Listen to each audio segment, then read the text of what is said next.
So let's begin with this. Make sure before starting every exam paper, look for the code number so you will be aware about the topic and everything.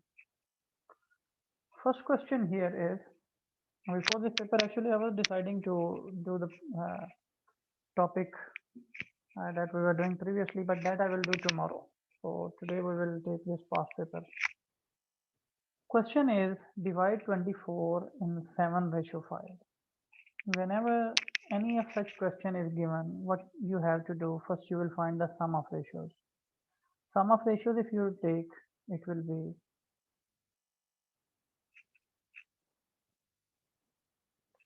7 plus 5. That will be equal to 12. After you find the sum of ratios, what you need to do is choose each ratio. For example, you can say this is ratio A and this is ratio B. So what will be part of A? When you are taking the part of any ratio, you will take that ratio over sum of ratio multiply with total. This is total. So multiply with total. Total is 24. So that is going to be 14. It means the part of ratio A is 14. To find the part of B, either you can subtract from 24 or you can use the same formula. What will be part of B? Part of ratio B will be its ratio 5 over 12 multiplied with 24. So that will become 10. So it means it is in $14 and $10 ratio. This ratio will be 14 and this will be 10. And next, second part is saying write 24.60 as a fraction of this one. When any number, any given number, you have to write a fraction of the other number. Mean you have to write this as a fraction of this. So you are given that write A as fraction of B. For writing A as fraction of B, we use it A over B. So if you have to write this 24.60 as a fraction of this one, so it will be 24.60 over 2870. Use your calculator to write it in the lowest form.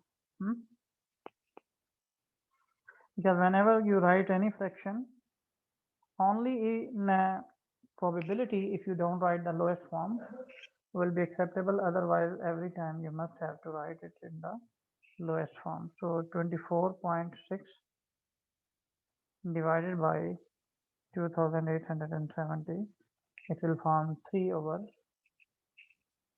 350. This is the lowest form. Then third part is write as a percentage of this one. Whenever you have to write, suppose A as percentage of B,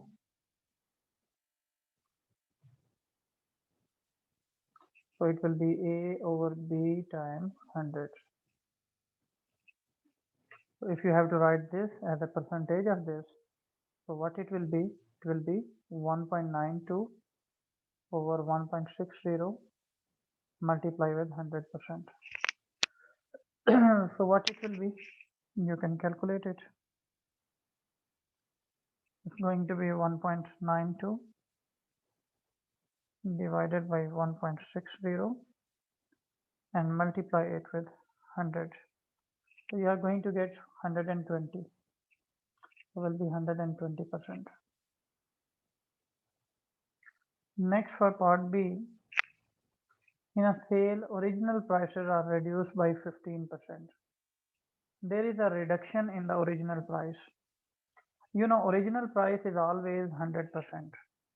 So if there is reduction, it means after reduction it will be 85%.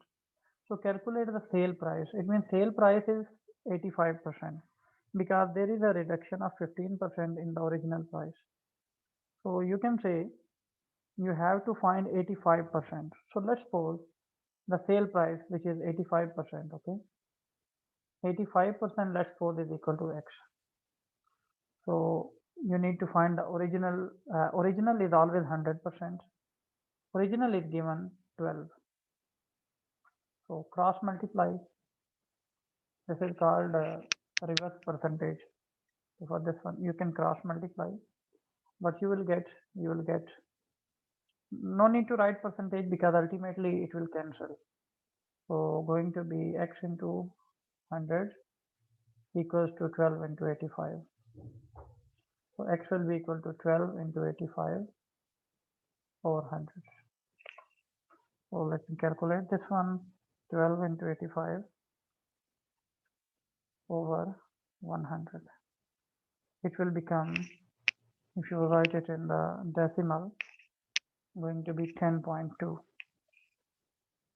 X will be 10.2.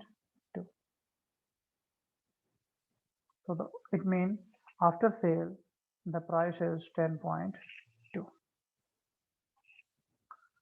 Now next one, calculate the original price of a jacket that has a sale price of 38.25. Now original price you have to find. You need to find the 100%. 100%, let's suppose, is equal to x, because original price is always 100%. Sale price, as there is a reduction of 15%, because you can see it is a continuation of this part. So this 15% you will use here. So it means 85% is 38.25. So I'll calculate it. Again, same thing, do cross multiply. So x into 85 will be equal to 100 into 38.25. So what will be x? X will be equal to 100 into 38.25 over 85. So I'll calculate from here. Let me just calculate. It will be 100 times 38.25 and divided with 85 will get 45. So it means 45 is the original price. Then after 15% discount, it will be 38.25. Then next one, Dean invests $500. Whatever is invested, that is called principal. For 10 years, the duration is, time is 10 years at a rate of 1.7%.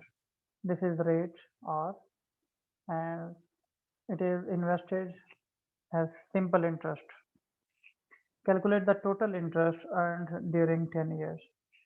For simple interest, the formula of simple interest is equal to PRT over 100. So for a duration of 10 years, you have to find the interest. So put these values. Here 500 into R, rate of interest is 1.7, time is 10 years divided by 100. So just calculate this one. The calculation, let's calculate. It will be 500 multiplied with 1.7 multiply 10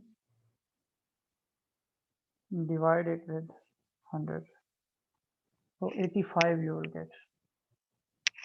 It means it will be $85 simple interest.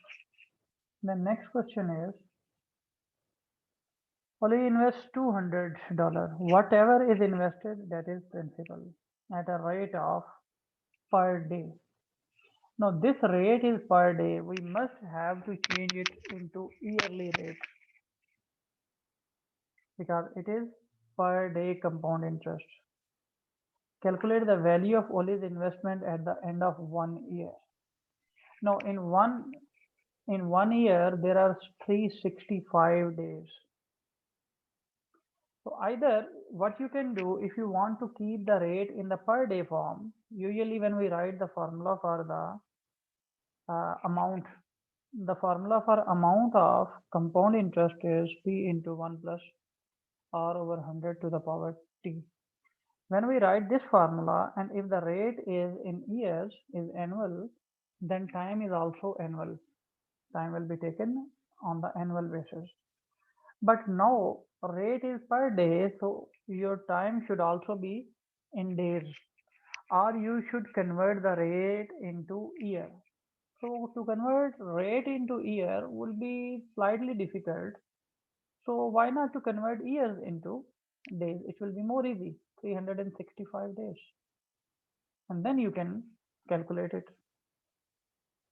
So P will be principal is 200 into 1 plus R, rate of interest. Now we are doing per day. So time duration is, this is your time duration. 1 plus R is 0.0035 over 100 to the power 365. So let's calculate this one. So take care of always about the given unit. If you will take care about the unit, then there will be no mistake, inshallah. So I'm gonna say here one.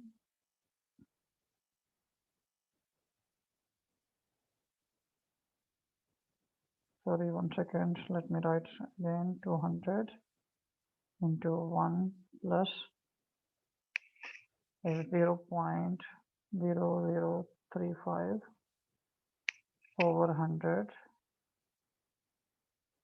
and then whole power 365. So it will be 202.571.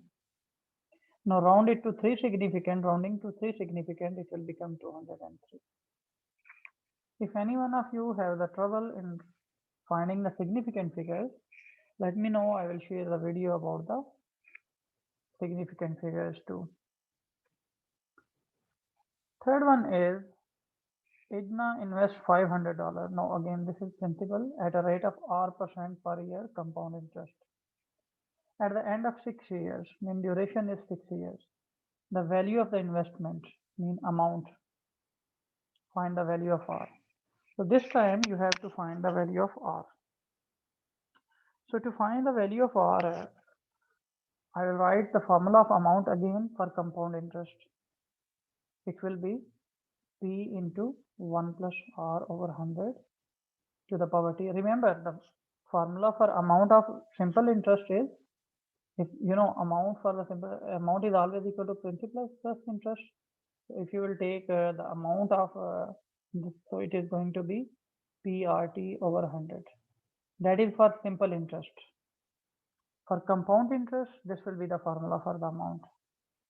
So right now it is compound interest. That is why I will use the formula for the compound interest. So let's take it. Amount is given, write the value of the given amount. The value of the given amount is 559.78 equal to principal amount is 500. 1 plus R we need to find over 100 to the power T. Time is 6. Take first 500 to the other side. 559.78 over 500 will be equal to 1 plus R over 100 to the power 6. So it will become, now you can take the sixth root also on the both sides. Instead of solving and then taking, it's better and do together. Sixth root, because we have to finish the power 6. So what will be now? 1 plus R over 100 will be equal to the sixth root of 559.78 over 500. And then you can take the 1 also to the other side. R over 100 will be equal to sixth root of 559.78 over 500 minus 1. And then 100 will also multiply with everything.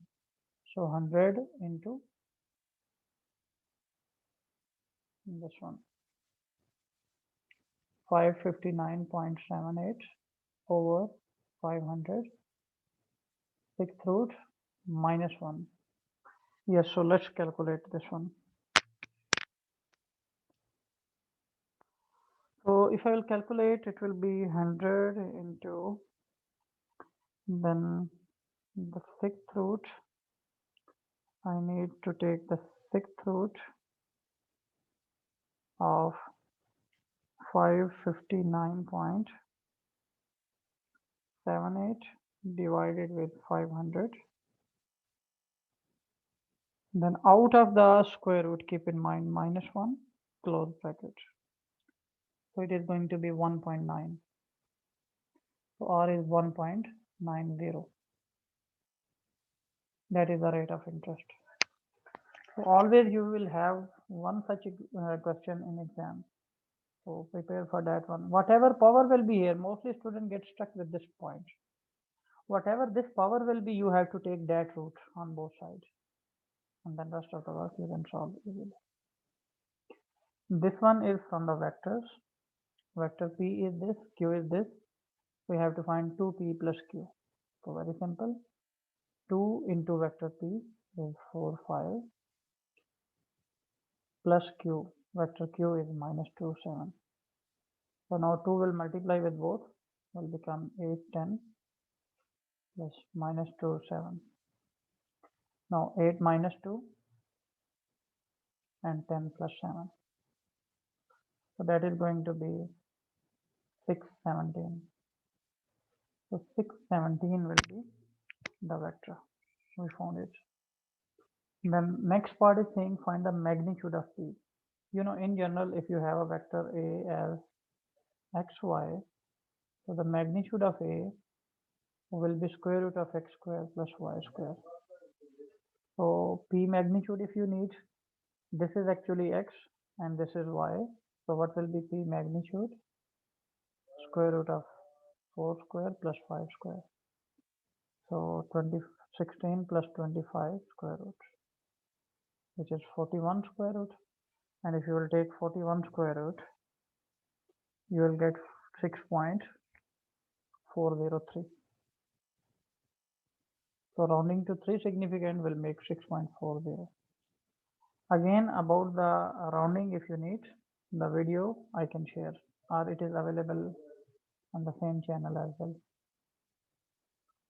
B part is A is the 0.41, AB is -3, 1. Find the coordinates of B. In such question where one of the coordinate is given and you have to find the other coordinate with the vector, if A has coordinate 4, 1. So if you will write OA, what OA will be? It will be 4, 1 in the column vector form you can write. Then you know AB using the position vector formula, we can write it OB minus OA. So what is AB? AB is -3, 1. What is OB? We have to find it. So you can say, let's say the coordinate of B are xy. So OB, if you will write, so OB will be xy in the vector form. So write it as xy minus what is OA? It is 4, 1. So you can shift this whole to the other side. On this side will be only xy left. So xy will be equal to -3, 1 plus 4, 1. So xy is going to be -3 plus 4 and 1 plus 1. So finally it is 1, 2. That is xy. So if xy is this one, so it means coordinate of x coordinate is 1 and y coordinate is 2. So therefore coordinate of B will be 1, 2. So this is the most easy technique that you can use for finding. Number 3 is the line y is equal to 3x crosses y-axis at G. No, at y-axis it means x is 0. So we have to write the coordinate of G. It is given it crosses the y-axis at G, so you need to put x is equal to 0. What y will be? 3 into 0 minus 2. Y will be -2. So it means when you use x0, y was -2. So 0, -2 are the coordinates. So on x-axis, y is 0, on y-axis, x is 0.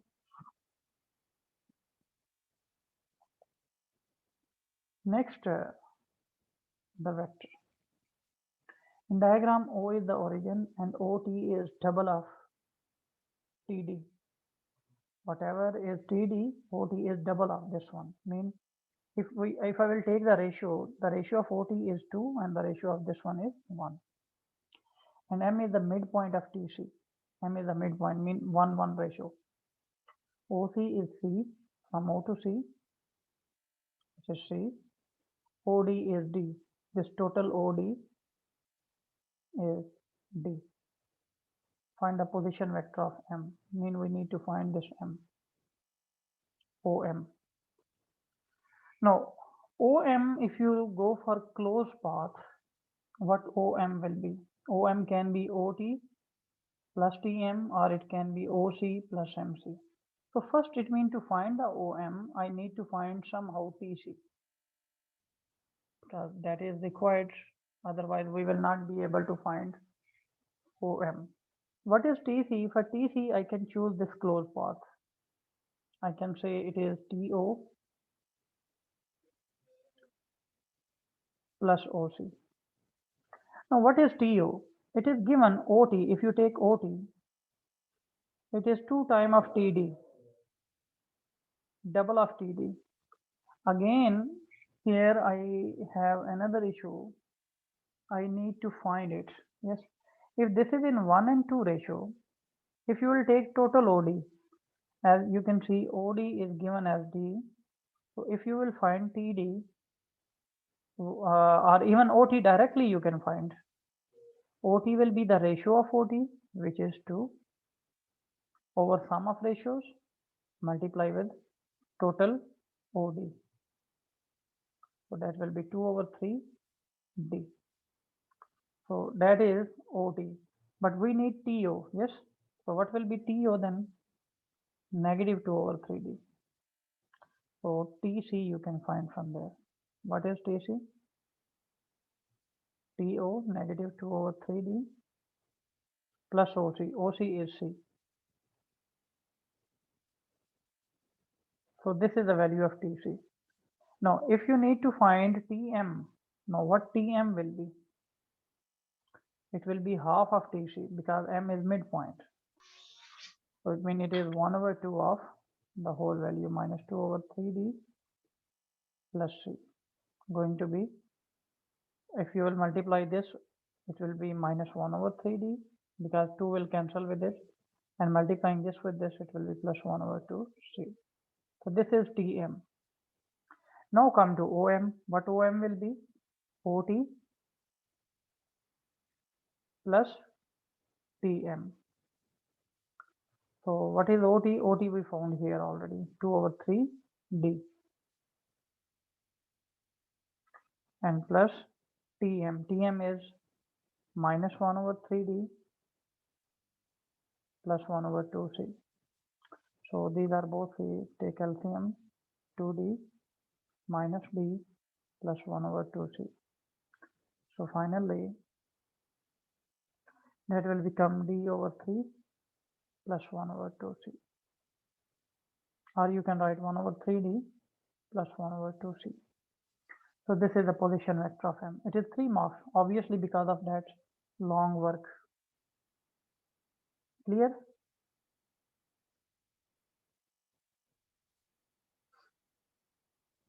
All right. Next, the speed V kilometer per hour of 200 car passing a building is measured. This is the table. Calculate an estimate of the mean. Now to calculate the estimate of mean, obviously first you need the midpoint for each one of them. So what you will do, you will find the midpoint of each one of them. Midpoint is called X, okay? For example, midpoint of this one will be, let's make the table, it is more better. So I will make a table here. Someone of you hold the calculator, it will make our calculation easy and faster.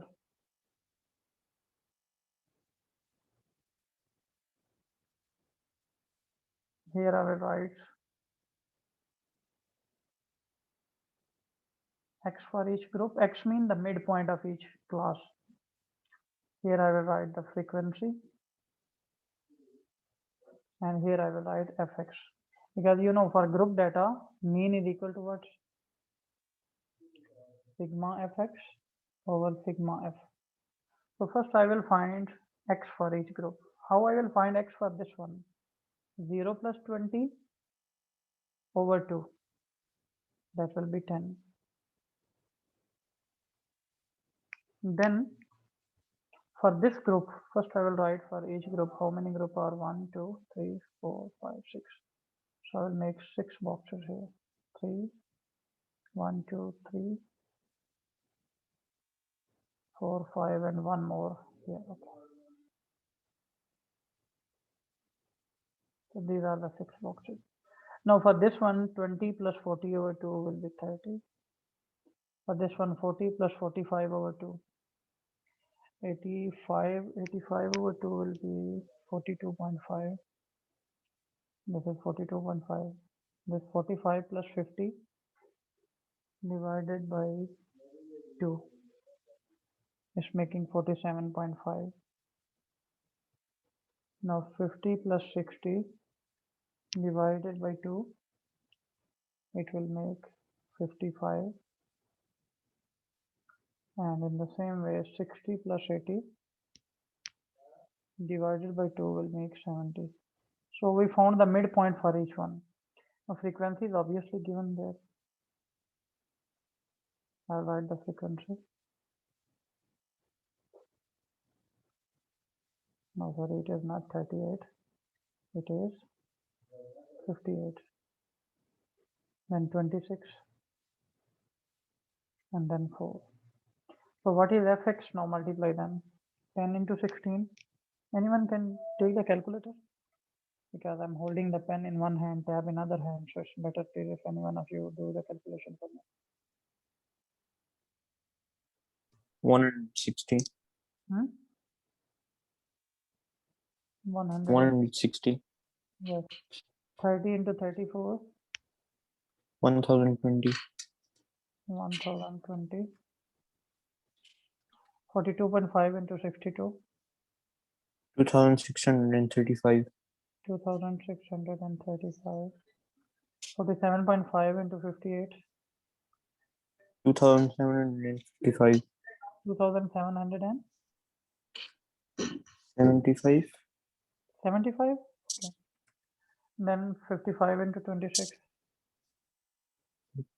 2755. The other one. 2755. 55. Okay, this is 55. Yes, then 55 into 26. 1430.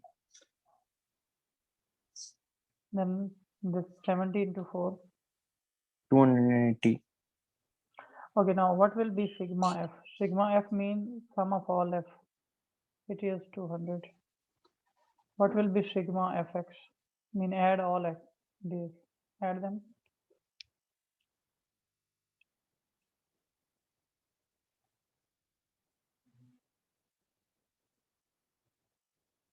Sigma fx.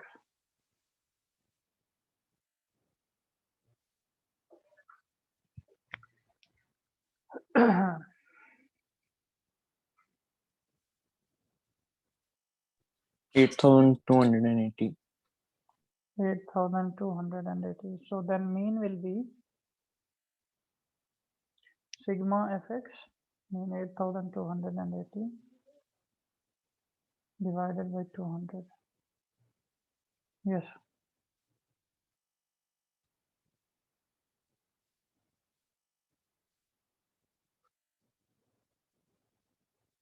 $41.4. 41.4. So this is the mean value, 41.4.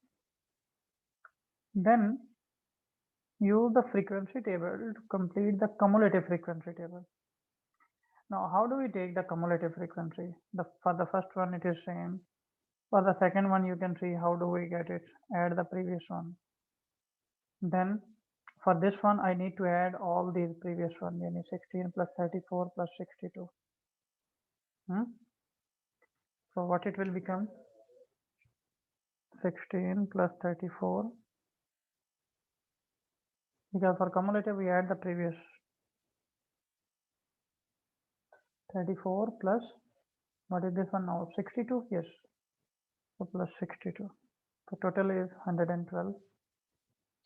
And what will be for this one? Now all the previous with this one you will add. So plus 58, it is 170. It makes now. So we completed the cumulative frequency table. And then question is saying, on the grid draw a cumulative frequency diagram. Now you are having a cumulative frequency table. You need to draw the cumulative frequency diagram. For less equal to 20, it is 16. First identify one box. For example, I need to zoom it a little bit, so it will be easy for me to read it. From 0 to 10, how many boxes are 1, 2, 3, 4, 5? 5 boxes are making 10 horizontally, yes. It means each box is equal to 2. Now, vertically, 1, 2, 3, 4, 5. 5 boxes are making 20, so each box is equal to 4. Now let's see, for less equal to 20, you have been asked to, what is for less equal to 20 cumulative frequency? 16. So this is where it will be 16, 16 will be here, this one. Okay, for less equal to 40, it is 50. For less equal to 40, it is 50. This is 40, 44, 48, so 50 will be here. Here is 50. For less equal to 45, it is 112. Okay, this is 45, where is 112 first? Go for that. This is 100, 104, 8, 12. So this is 40, 42, 44. So this is 45. So this is the point. And then for less equal to 50, it is 170. Or for less equal to 50, it is 170. Where is 170? This 60, 64, 68, and here will be 70. Sorry guys, 1 second. I need to erase this one. This is, and then for less equal to 60, 196. 196 is this one. And then for less equal to 80 is 200. So this one. So you just need to join them with free hand. Don't use scale. Your curve should be freehand curve.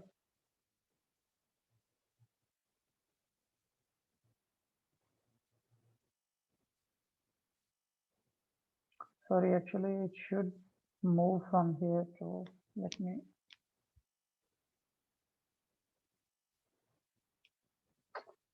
I want to erase this little area. Because from this point I have to move toward this one. This was the point, so from here it should take this direction. And then finally should go to for less equal to 20. It is this one. So that is the cumulative frequency curve that we draw. So next is use the diagram to find an estimate of the upper quartile. Upper quartile means Q3. And you know Q3 is always 3/4 of the total value of the total cumulative, last cumulative. Last cumulative is 200. So 3/4 of 200.